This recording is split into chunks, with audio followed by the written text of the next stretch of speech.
Hello সবাইকে, welcome back to Excel. আজকের ভিডিওতে আমরা দেখবো কিভাবে এক্সেলে কিউআর কোড তৈরি করতে হয়। কিউআর কোড খুবই একটি পপুলার ওয়ে যার মাধ্যমে তুমি স্ক্যানেবল হাইপারলিংক তৈরি করতে পারো। সেই স্ক্যানেবল হাইপারলিংক হতে পারে কোনো ওয়েবসাইটের অথবা কোনো এসএমএস এ, যা আপনি পরবর্তীতে মোবাইল স্ক্যান করে নিয়ে নিতে। তো চলুন শুরু করি। শুরু করবো, আমি এখানে অলরেডি কিছু ওয়েবসাইটের লিঙ্ক তৈরি করে রেখেছি, ওয়েবসাইটের অ্যাড্রেস এবং সেখানে কিউআর কোডের স্পেস আছে। পাশাপাশি আপনি চাইলে এসএমএস, অনেক সময় এক্সেল অনেক এসএমএস লিখে সেটা পরবর্তীতে মোবাইলে নিয়ে নিতে হয়, সেটা আমরা কিউআর কোডের মাধ্যমে তৈরি করে সেটা মোবাইলে নিয়ে নিতে পারি। তাহলে চলুন শুরু করে প্রথমে আমরা লিঙ্কের মাধ্যমে। ধরেন আপনি একটা ওয়েবসাইট তৈরি করেছেন অথবা আপনার ওয়েবসাইটের কিউআর কোড আপনি দিতে চান। সেটার জন্য আমি একটা ফর্মুলা এখানে টাইপ করছি, excel.api.org/other QR code text equal to quotation mark n। এটা একটি এক্সেল ফর্মুলা যার মাধ্যমে কিউআর কোড তৈরি করা। তো তার আগে আমি ইকুয়াল প্রেস করবো যেহেতু ফর্মুলা, দেন এন্ড এর পর আমি দিব এনকোড ইউআরএল। তো এনকোড ইউআরএল দেওয়ার পরে আমি ট্যাব বাটন প্রেস করলাম। আমাকে বলছে যে কোন টেক্সটটাকে সে এনকোড করতে চায়। আমি টেক্সট যে ওয়েবসাইটকে আমি কিউআর করতে চাই সেটা সিলেক্ট করে এন্টার প্রেস করব। দেখেন এখানে কিন্তু কোনো চেঞ্জ আসলো না, কারণ কিউআর কোড তৈরি করার জন্য ইমেজ ফর্মুলা দরকার। তো আমি ফর্মুলার শুরুতে গিয়ে IMEGE ইমেজ টাইপ করলাম, ট্যাব বাটন প্রেস করলাম, দেন বলছে এটার সোর্স কি, আমি সমগ্রটাই আমার সোর্স, ব্র্যাকেট ক্লোজ করে এন্টার প্রেস করলাম।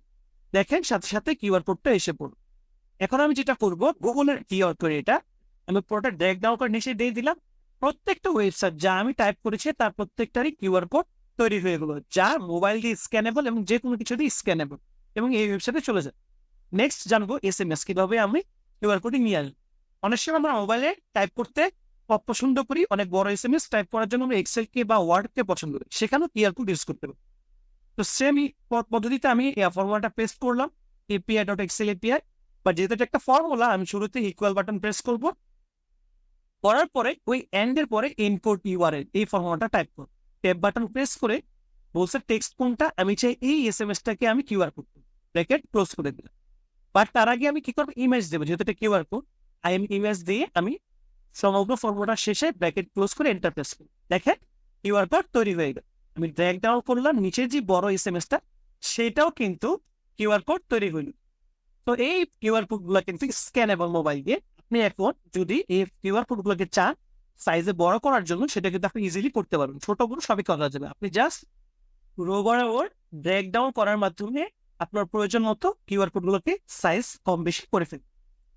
এখন মোবাইল আমরা চেক করবো কিউআর কোড গুলো কাজ করে কি।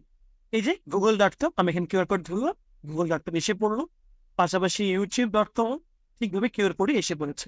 আমি excelsikhun.com অথবা wikipedia.com যেটাই ট্রাই করি না কেন, কিউআর কোডে কিন্তু এসে পড়ে। wikipedia.com ক্লিক করলাম, ওদের পেজ কিন্তু এসে পড়ছে, তার মানে কিউআর কোড কাজ করে। Let's check out SMS. SMS এ আমি যদি ক্লিক করি দেখি কিউআর কোড বরাবর, দেখেন এসএমএসটা কিন্তু পুরোপুরি এসে পড়েছে। আমি এখান থেকে কপি করে আমি কিন্তু এসএমএসটাকে কাজে লাগাতাম। এভাবে কিউআর কোড তৈরি করবো। দেখা হবে নেক্সট ভিডিওতে, ততক্ষণ পর্যন্ত ভালো থাকবে। ধন্যবাদ।